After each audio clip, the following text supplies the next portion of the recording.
ये तो हमारी गाड़ी है।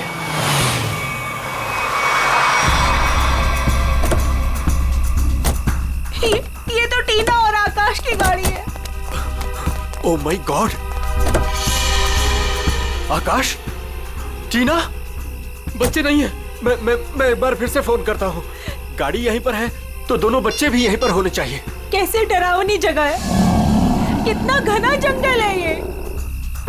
पता नहीं टीना और आकाश को यहाँ गाड़ी रोकने की क्या जरूरत थी। दोनों में से किसी का भी फोन नहीं लग रहा है। लूटपाट का मामला तो नहीं लगता है भाई साहब। बच्चों को सारा सामान गाड़ी में ही है। ऐसे बीच सड़क पे बच्चे गाड़ी छोड़ के गए कहाँ? समझ में नहीं आ रहा मेरे दोनों बच्चे कहाँ चले गए, क्या हो गया उनको। मीरा कुछ नहीं होगा हमारे बच्चों को। शांति रखो, घबराओ मत। आओ यहीं कहीं आसपास देखते हैं।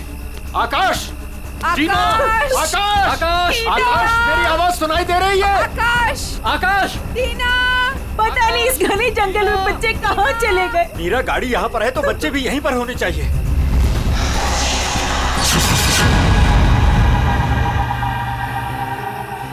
भाई साहब कहीं कोई कुछ भी नहीं है वहाँ। यहाँ पर भी नजर नहीं आ रहा है। सन्नाटा। चुप हो जा।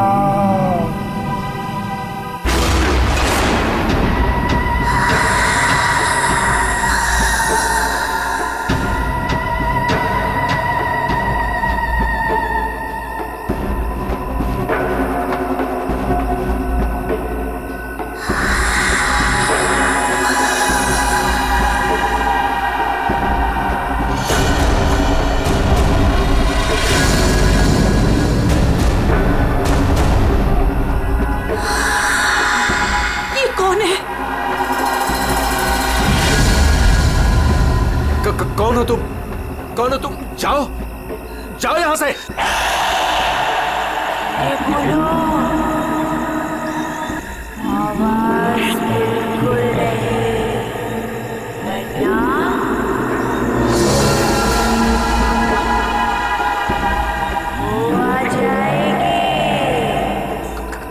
कौन आ जाएगी? कौन आ जाएगी? वही आएगी जो अपना सर हाथ में लेकर घूमती है।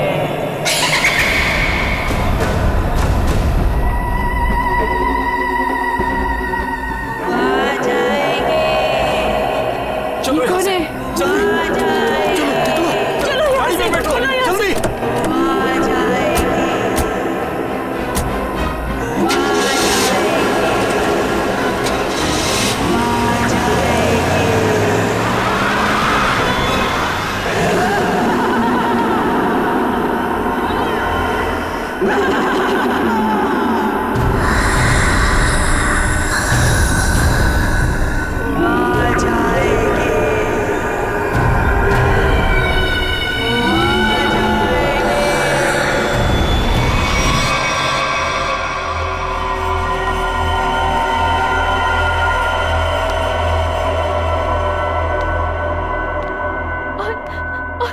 तभी एक औरत आई।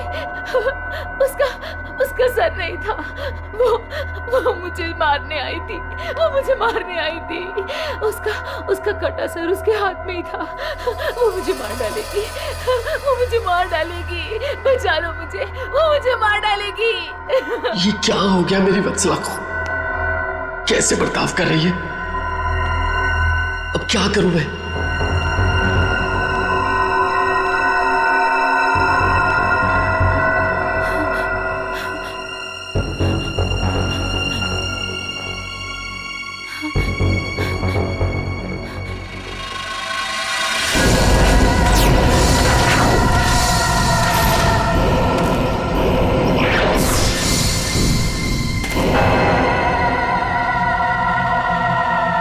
सर, उसके बाद क्या हुआ? उसके बाद वो कटे सर वाली औरत मेरी तरफ घूम गई। मैं डर की वजह से पीछे हट गई। वो मेरी तरफ बढ़ती रही। वो अपना कटा सर मेरे चेहरे की तरफ फेंक। नहीं,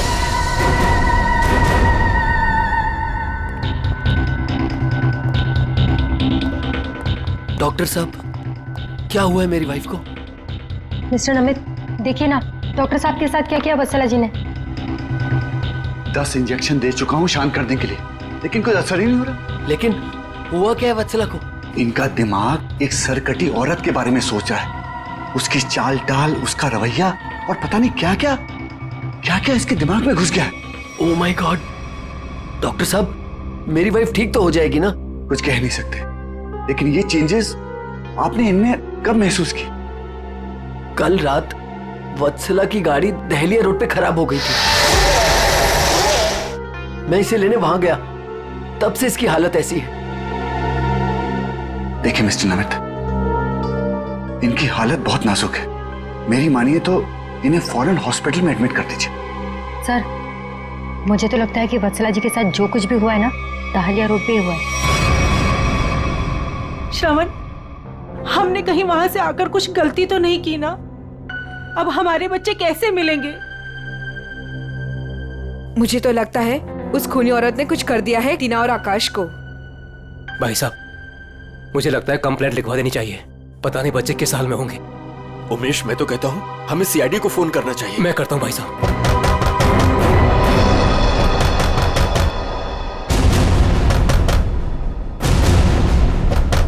ये इस तरह से दरवाजा कौन पीट रहा है? मैं देखता हूँ।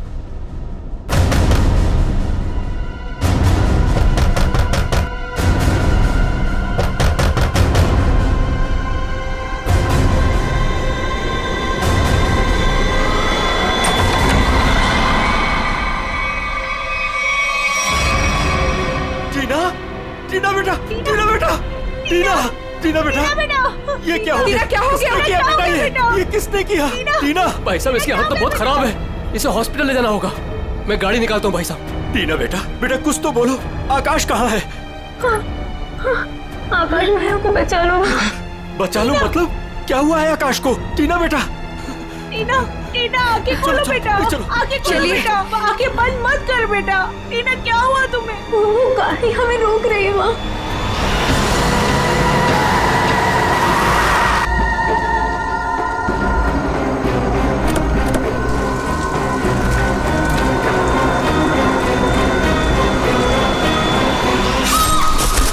ये कहाँ गया रहा? टीना बेटा, आंखें खोलो बेटा। टीना, तुम हमें छोड़ के नहीं जा सकती।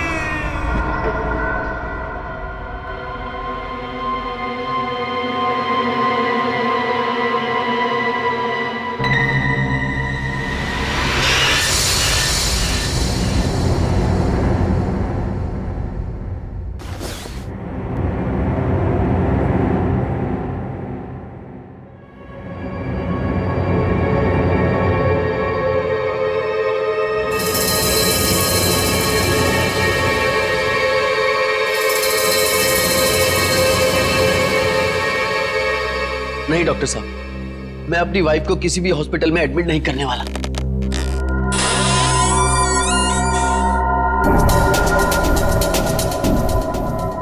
आपसे पहले भी 4 और डॉक्टरों ने मुझे यही एडवाइस दिया। अब मेरी वत्सला का इलाज मेरे घर पर ही कीजिए ना डॉक्टर साहब।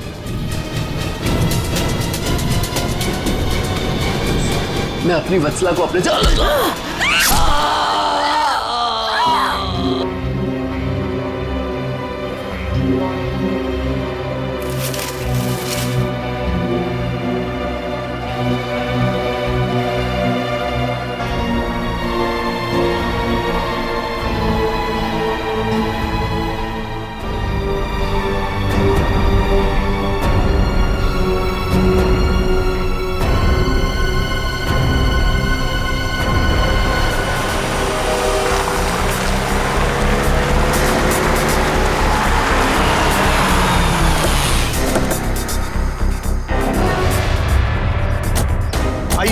इस तरफ, यहाँ पर आएंगे। यही घर है ये।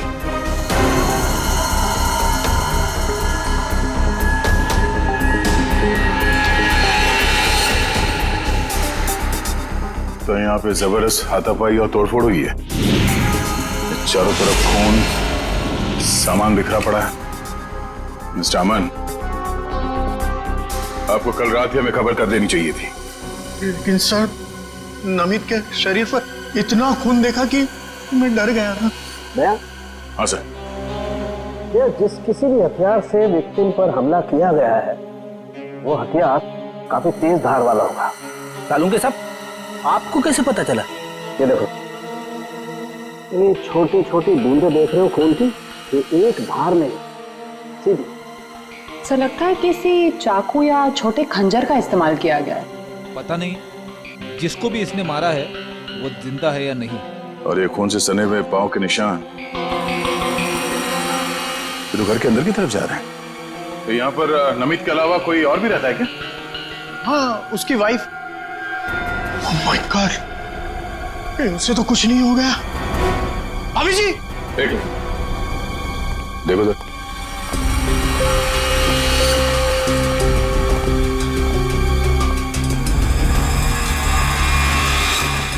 सर, ये पैरों के निशान तो आगे आगे धुंधले होते जा रहे। एक काम करो, इस कमरे को चेक करो।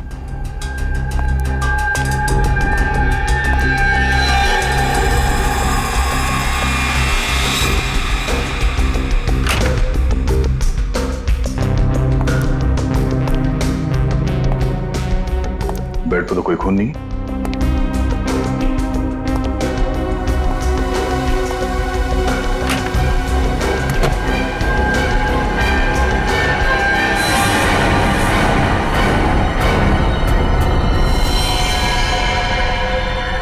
कौन हो तुम? बाहर आओ। बाहर आओ।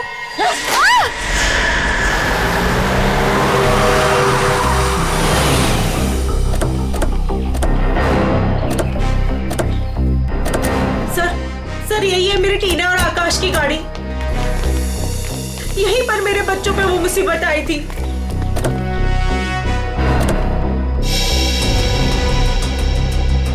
सर वो उस जगह पे खड़ी थी वो भयानक दिखने वाली लड़की। हाँ सर उसी ने हमारी बेटी को मार डाला है और वही हमारे बेटे आकाश को लेकर गई है। सर गाड़ी के अंदर तो सब ठीक ठाक ही लग रहा है। और सर हाथापाई के भी कोई निशान नहीं। अच्छा, हाँ सड़क पे भी जैसा लग नहीं रहा है कि कुछ हुआ है। क्या टीना ने एग्जैक्टली क्या कहा था? सर वो बता रही थी कि आकाश को बचा लो। बचा लो मतलब क्या हुआ आकाश को? वो ठीक तो है ना बेटा? सर कहीं मेरे आकाश को कुछ हो तो नहीं गया? सर उसके हाथ में कल रात को हंसिया था। हंसिया? सर हो सकता है कि शायद आकाश अभी भी उस औरत के कब्जे में हो और टीना किसी भी तरीके से वहां से भाग गई हो सकता है। वो जो कोई भी लड़की है शायद आकाश को जंगल में ही ले गई होगी। हाँ सर, हो सकता है आकाश अभी तक जंगल में ही हो। चल के देख लेते हैं। सर हम भी चलते हैं आपके साथ। नहीं, आप लोग यहीं रुकिए, जंगल थोड़ा खतरनाक है। एक्चुअली आप लोग घर जाइए, कुछ भी पता चलता आपको फोन कर देंगे। ओके? ठीक है सर।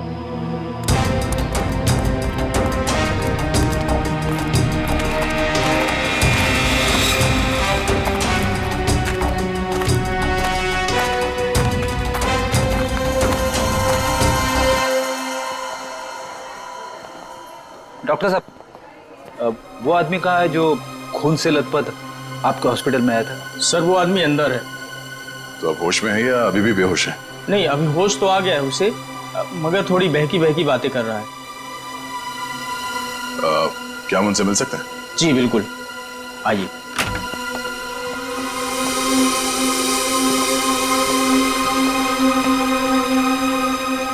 नमित,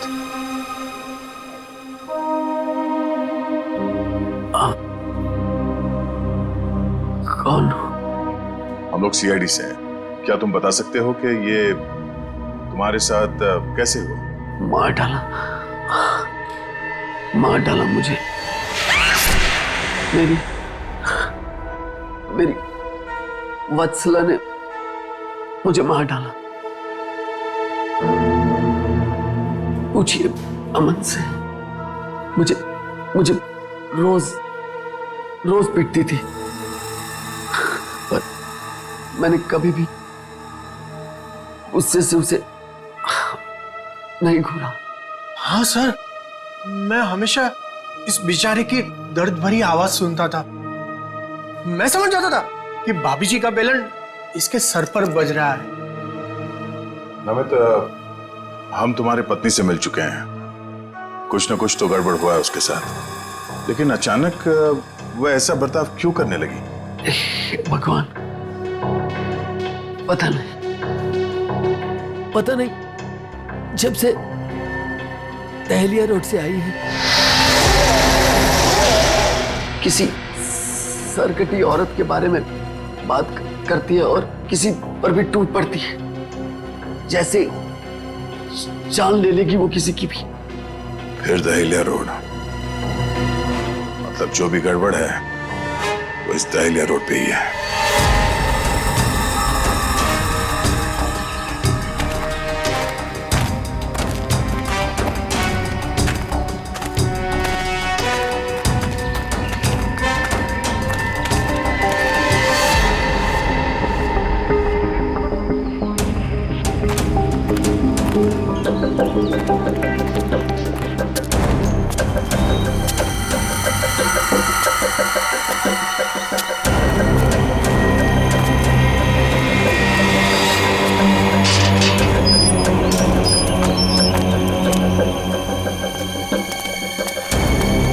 ये तो बिल्कुल हॉरर फिल्म की तरह बंगला है, जंगल के बीच में इतना सुनसान। लगता है ये टीना और आकाश इसी घर में आए होंगे।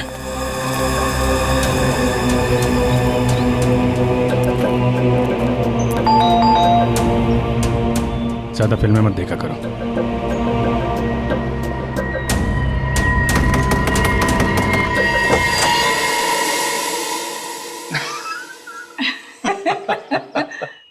बहुत अच्छा लगा, इतने सुनसान जंगल में भी कोई हमें मिलने आया। एनीवेज, मेरा नाम डीके है और ये मेरी धर्म पत्नी रागिनी। अरे आइए ना आप लोग, अंदर आइए, बाहर क्यों खड़े हैं? प्लीज आइए आइए आइए। सर, ये लोग तो बहुत अजीब हैं। ये तो हम लोग से ऐसे बात कर रहे जैसे हम लोग इनके रिश्तेदार हैं। काफी अच्छा घर है। Thank you. आसपास दूसरा कोई घर नहीं दिख रहा है, तो इतने सुनसान जंगल में आपने घर बनाया? बनाया नहीं है सर, खरीदा है। वो क्या है ना कि हम दोनों पति पत्नी एक कलाकार हैं और अपनी सोच के आकार को पूरा करने के लिए हमें शांति और एकांत की सख्त जरूरत रहती है। जी हाँ सर, यही हमारा घर भी है और हमारी दुनिया भी है। और हाँ, आपको एक बात और बताना चाहूंगा। हम लोग रहते जरूर इस सुनसान इलाके में हैं, लेकिन कला के क्षेत्र में हमारा बहुत बड़ा नाम है। अच्छा। कब खरीदा आपने ये घर? बहुत साल पहले खरीदा था। अब तो ध्यान भी नहीं है हमें कि कब खरीदा था हमने।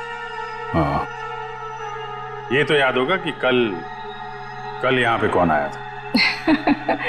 हाँ सर, बिल्कुल, लेकिन कल तो यहाँ कोई नहीं आया था सर।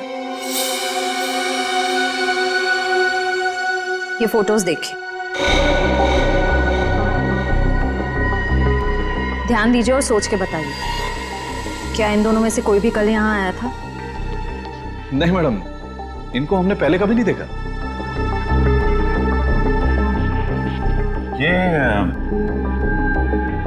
ये कौन है? ये हमारी बेटी अंशिता। 14 जुलाई 2013 को प्लेग की वजह से इसकी मृत्यु हो गई थी। बहुत याद आती है हमें हमारी बेटी की। हम लोग आपसे कितने सारे सवाल पूछे जा रहे हैं, आप नहीं पूछेंगे कि हम लोग कौन हैं और क्यों इतने सारे सवाल कर रहे हैं आपसे? कौन है आप लोग, आप बता दीजिए। हम लोग कौन है घर के अंदर? नहीं, कोई नहीं है। नहीं, कोई है।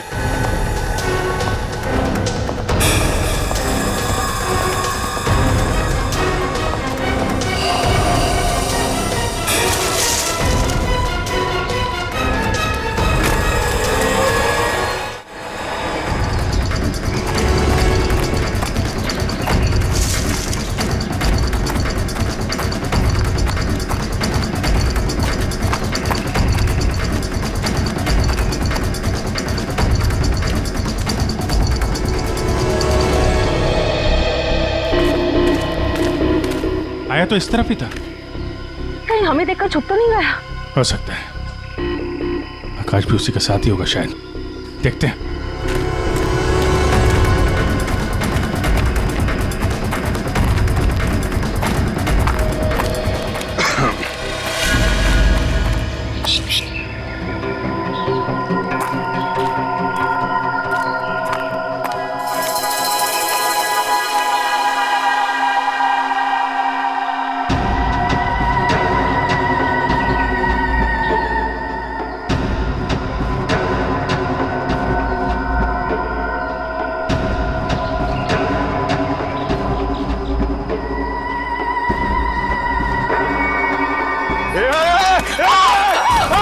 नहीं, फायर नहीं।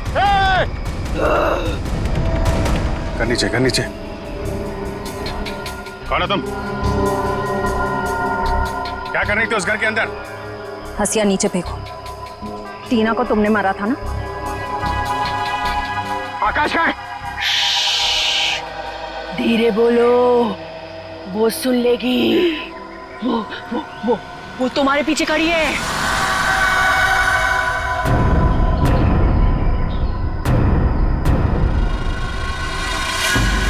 कौन है हमारे पीछे? कोई नहीं है, लगता दिमाग हिला हुआ इसका। क्या दिखा रही है? कौन है पीछे? वो तुम्हारे पीछे बिना सर वाली औरत अपना सर हाथ में लेके दिखा रही है। सर, ये उस सिरकटी औरत की बात कर रही सर, वो वत्सला जैसी बातें कर रही है। हमारे पीछे कोई नहीं है। किसकी बात कर रही हो तुम? ऐसे नीचे करो, नीचे रखो। मैं मार दूंगी उसे, मैं मार दूंगी उसे, मैं मार दूंगी।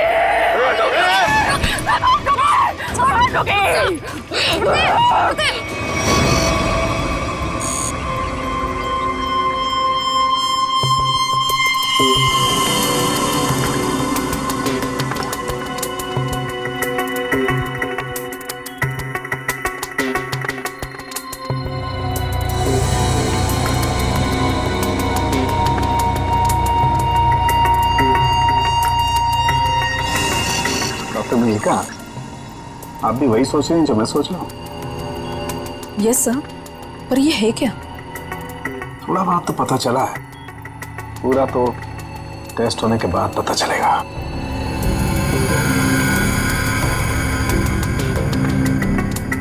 सर, मुझे लगता है कि आप ये कलर एरिया देख रहे हैं। ये ब्रेन टेल की नर्व्स की तरफ आ रहा है। इन दोनों औरतों के दिमाग के साथ छेड़छाड़ी की गई है।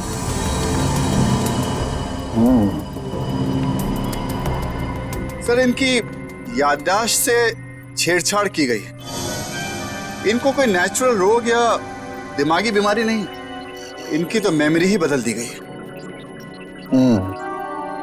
मतलब ये कि आर्टिफिशियल मेमोरी भर दी गई है इनके दिमाग में। Yes sir. क्या आर्टिफिशियल मेमोरी भर दी गई? हाँ विजय, मतलब ये दोनों औरतें जो देख रही थी या बोल रही थी, इनके दिमाग का वहम नहीं था? बिल्कुल नहीं था। दरअसल क्या होता है कि इंसान के बचपन से लेकर के उसके बड़े होने तक उसकी जिंदगी की तमाम यादें उसके दिमाग में एक डिस्क की तरह से जमा हो जाती है, कुछ इस तरह से। और फिर कोई एक दिन गर्दन के पीछे ऐसा इंजेक्शन लगा देता है, ये देखिए, यहां देख रहे हैं, जिससे ब्रेन में कंपार्टमेंट्स बन जाते हैं और जिंदगी की सारी याद ब्लॉक हो जाती है। इंसान एक सेमी कॉन्शियस स्टेट में चला जाता है, आधी बेहोशी की हालत में। के बाद फिर क्या होता है? इसमें इंसान के दिमाग को सुन कर देने वाला ड्रग दिया जाता है। इंसान अगला पिछला सब भूल जाता है। आप सुन सकते हो, समझ सकते हो, लेकिन आप रिएक्ट नहीं कर सकते। और फिर इस हालत में उसको एक कटी सिर वाली औरत दिखाई जाती है और उसके कानों में बार बार ये बातें सुनाई जाती है कि ये लोग आपको मारने वाले हैं और ये सारे इंसान आपके दुश्मन हैं और आपको उनको मार देना है। और ड्रग के असर की वजह से दिमाग कुछ इस तरीके का दिखाई देने लगता है। हर याद को दबाकर, सप्रेस करके उसे सिर्फ उतना ही हिस्सा याद करने के लिए दिया जाता है जितना कि बेहोशी की हालत में उसे सुनाया या दिखाया गया था। सर यानी कि इन दोनों औरतों ने सच में एक सरकटी औरत को देखा और होश में आने के बाद दोनों को सिर्फ उतना ही याद है। बिल्कुल। वरना सोचो, दो लड़कियां जो एक दूसरे को जानती नहीं, पहचानती नहीं, वो एक ही समय पर एक ही जैसी बात कैसे सोच सकती हैं? मतलब इनकी मेमोरीज को बदल दिया गया है। ड्रग्स कौन सा इस्तेमाल किया गया इनके ऊपर? डोडियन और हेपिस जैसे न्यूरॉन अफेक्टिंग ड्रग्स। ये ऐसी दवाइयाँ जो ब्रेन की मेमोरी लोकेशंस को नष्ट कर देती है। आपको ये भी याद नहीं रहेगा कि आप हैं कौन, और आपको उतना ही याद रहेगा जितना आपको बताया जाएगा। हमारे टेस्ट में भी काफी ऐसे ड्रग्स मिले हैं जो याददाश्त मिटाने के लिए काफी हैं। और हाँ, इन्हें हल्के इलेक्ट्रिक शॉक्स भी दिए गए। मुझे नहीं लगता ये लड़कियां कभी भी ठीक हो सकती, क्योंकि इस बीमारी का अभी तक कोई एंटीडोट इजाद नहीं हुआ है और हिप्नोसिस में महीनों लग जाएंगे। और फिर भी इस बात की गारंटी नहीं है कि इनकी खोई हुई मेमोरी इन्हें वापस मिल सकती है। अरे सर, ये सब सुन सुन के मेरा सर फटने लग रहा है। सर, आप मेरा ब्रेन मैपिंग कर लीजिए। डहलिया रोड के बंगले के मालिक डीके, रागनी और सड़क पे खड़ी उस लड़की का राज तो अब डहलिया रोड पे जाके ही पता चलेगा। तो थोड़ा घूम आते हैं डहलिया रोड।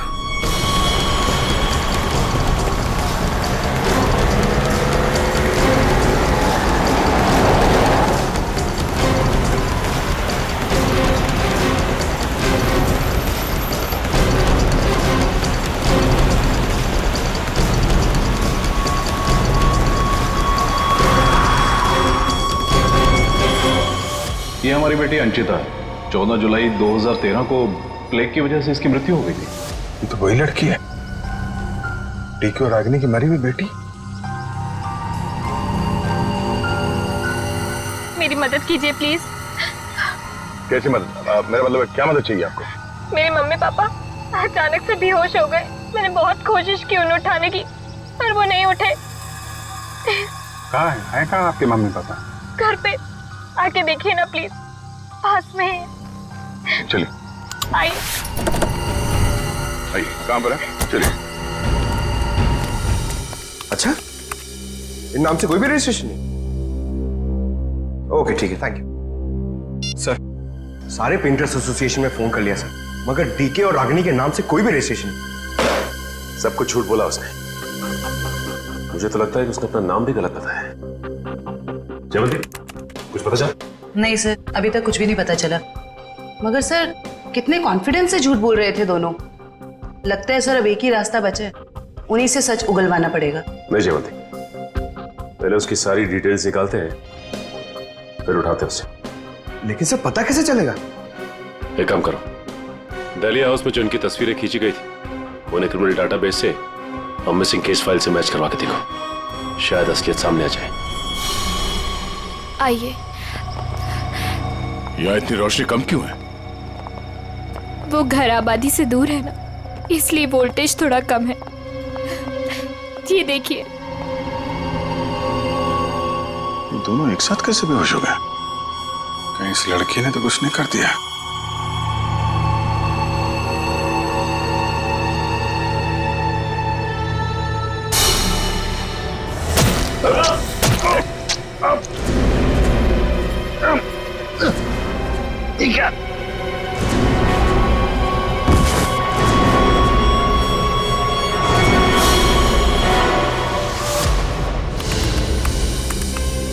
सर, दोनों फोन्स के सिग्नल नहीं मिल रहे हैं। सर, कुछ सेकंड्स पहले तक अभिजीत सर और दया सर का फोन दहलिया रोड पे बता रहा था, लेकिन अभी लोकेशन नहीं दिख रही है। इसका मतलब अभिजीत सर और दया सर को वो रास्ता रोकने वाली लड़की मिल गई। फिर तो डीके और रागिनी की सच्चाई का भी पता चल जाएगा। सर, आइए। सर ये है मिसेस साक्षी, उस नकली डीके और इलेश की माँ। नमस्ते। कहाँ है मेरा बेटा? कहाँ है इलेश? ये ऑफिसर कह रहे हैं उसका नाम डीके है और उसकी एक पत्नी है जिसका नाम है रागिनी। ये कैसे हो सकता है? ये सब झूठ है। जी नहीं, ये सच है। एक छानबीन के दौरान आपके बेटे और उस औरत से मुलाकात हुई हमारी, जो अब डीके और रागिनी बने बैठे, और उसी छानबीन में मिसिंग कंप्लेन से उनकी सच्चाई भी पता चली। मैम, आप हमें बता सकते हैं कि आपके बेटे इलेश ने अपना नाम बदल के डीके क्यों रख लिया? मेरा बेटा अपना नाम क्यों बदलेगा? मुझे इस बारे में कुछ नहीं पता। देखिए माताजी, वो रागिनी उर्फ नीता के साथ में कहीं छुपा हुआ बैठा है। अब ये औरत को जानती है? ये लड़की कौन है और कैसे मेरे बेटे की जिंदगी में आई, मुझे कुछ नहीं पता। देखिए मैडम, उस औरत के माँ बाप तो मर चुके हैं। बस आप ये बता सकती हैं कि जुलाई 2013 से पहले ऐसा क्या हुआ था जो आपका बेटा घर छोड़कर चला गया? नहीं, मेरा बेटा घर छोड़कर नहीं भागा था। हाँ, इलेश दिमागी तौर पर बीमार रहता था, तो एक बड़े साइकोथेरेपिस्ट के पास उसका इलाज चालू था, और उसी थेरेपी की सिटिंग के लिए वो डॉक्टर के क्लिनिक गया था, और फिर वो वापस ही नहीं आया। अच्छा मैम, ये बताइए कि नाम क्या है इस थेरेपी क्लिनिक के डॉक्टर का?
दुश्मन है तुम्हारे, उठा लो हथियार, उठा लो हथियार, मार दो। समझ में नहीं आ रहा कि इन सबके पीछे एक डॉक्टर हो सकता है। देखते कहाँ का तार कहाँ जाके जुड़ा है सर। बहुत लंबा जाल फैलाता है सर। आज सारे तार कट जाएंगे इसके।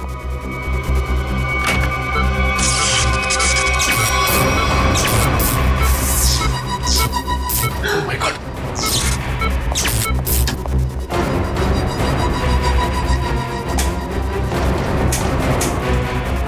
किसने किया ये? बोलो बोलो, किसने किया?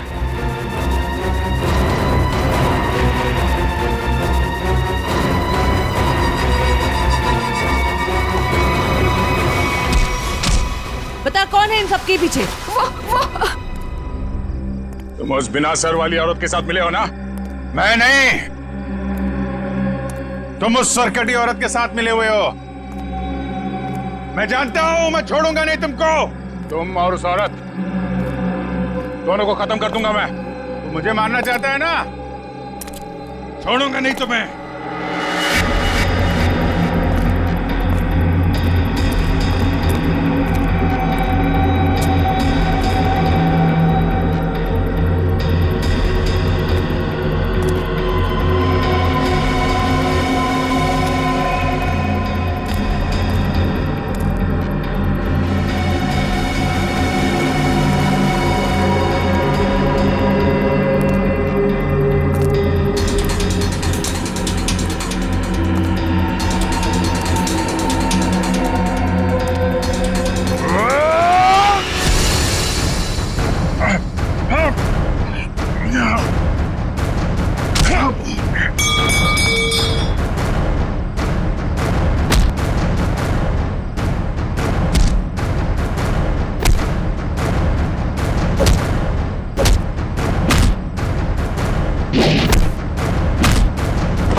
सर डालिया रोड यही है। हो सकता है अभिजीत सर और दया सर यहीं कहीं होंगे।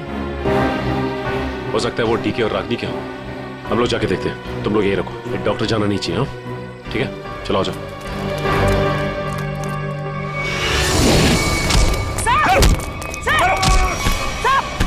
अभिजीत सर, क्या कर रहे हो आप लोग? संभालो। क्या कर रहे अभिजीत सर, सर क्या कर रहे हो? Please, please. नहीं सर। चल जल्दी चल, एंटीडोट दे जल्दी। संभालो।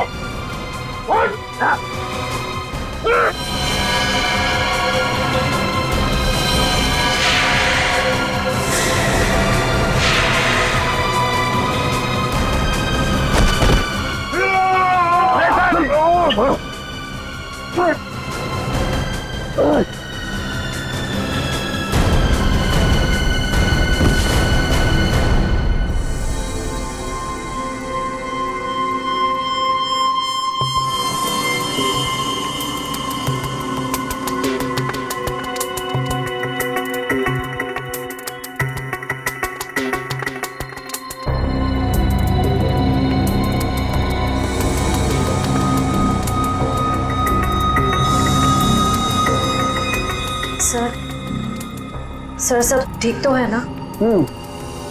एंटीडोट ने असर शुरू कर दिया, थोड़ी देर में होश आ जाएगा दोनों को।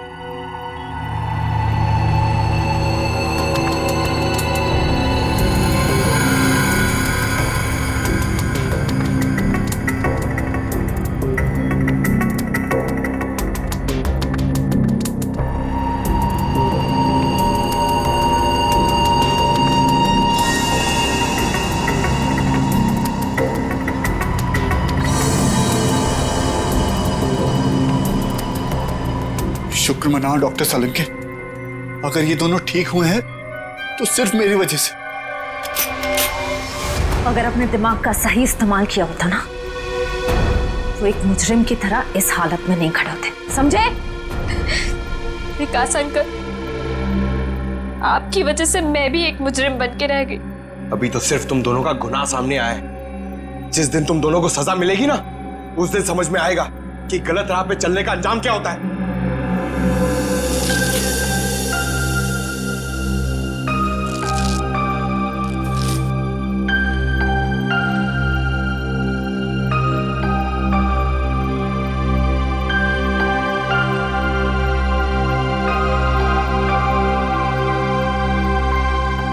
हम ये दहलिया रोड वाले बंगले पे?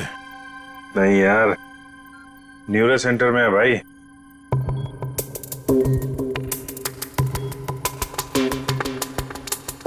और मुजरिम हमारे सामने खड़ा है।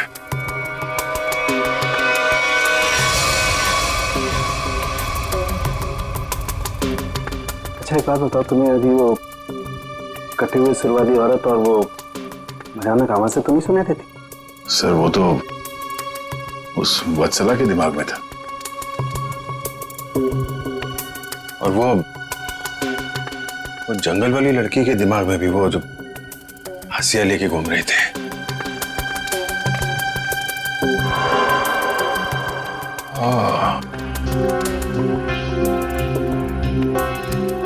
अब समझ में आया,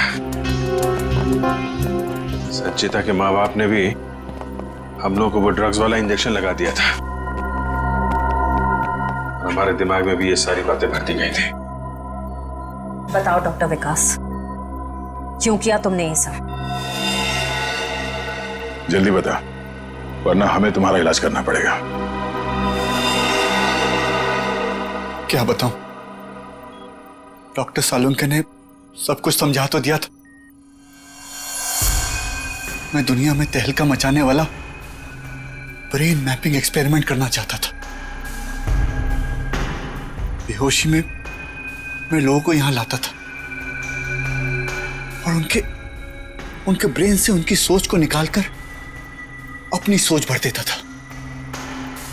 जरा सोचो, कितनी ताकत थी मेरे हाथ में।